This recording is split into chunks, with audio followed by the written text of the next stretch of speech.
Тәуелдік жалғау. Жалғасы. Притяжательная форма. Продолжение. Сегодня я расскажу о важном дополнении к правилу.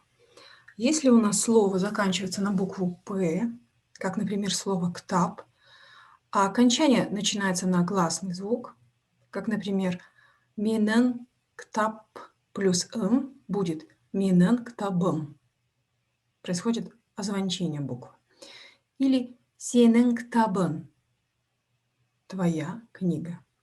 Сіздің кітабыңыз – ваша книга, оның кітабы – его книга или ее книга. Теперь рассмотрим, как же во множественном числе. Можно сказать «біздің кітабымыз» – наша книга. Здесь тоже поменяется буква «п» на букву «б», так как окончание «мс» начинается на гласный звук. А если мы хотим сказать «наши книги», то к корню «ктап» сперва прибавляется множественное число.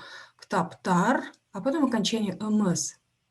Здесь уже, заметьте, буква «п» не меняется, так как окончание начинается «тар» на букву «т». «Біздің кітабымыз» – наша книга, «біздің кітаптарымыз» – наши книги. Далее «сендердің кітаптарың» – ваши книги. Здесь также не меняется. «Сіздердің кітаптарыңыз» – ваши книги. «Олардың кітабы» – их книга. Здесь тоже поменялось, так как окончание прибавилось и под влиянием гласной буковки «п» поменялось на «б». Или «олардың кітаптары» – их книги. Здесь также ничего не поменялось, так как окончание началось на букву «т» – «тар». Продолжим. Если слово заканчивается на букву «х», а окончание начинается на гласный, то буква «х» меняется на букву «г». Мысалы, «менің тарақ» плюс «ым». «Менің тарағым» – моя расческа. «Сенің тарағың» – твоя расческа. «Сіздің тарағыңыз» – ваша расческа. «Оның тарағы» – ее расческа.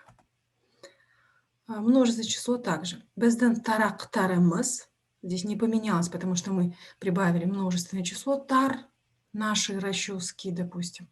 «Сендердің тарақтарың», «сіздердің тарақтарыңыз» или «олардың тарақтары». Здесь также не поменялось. Продолжим.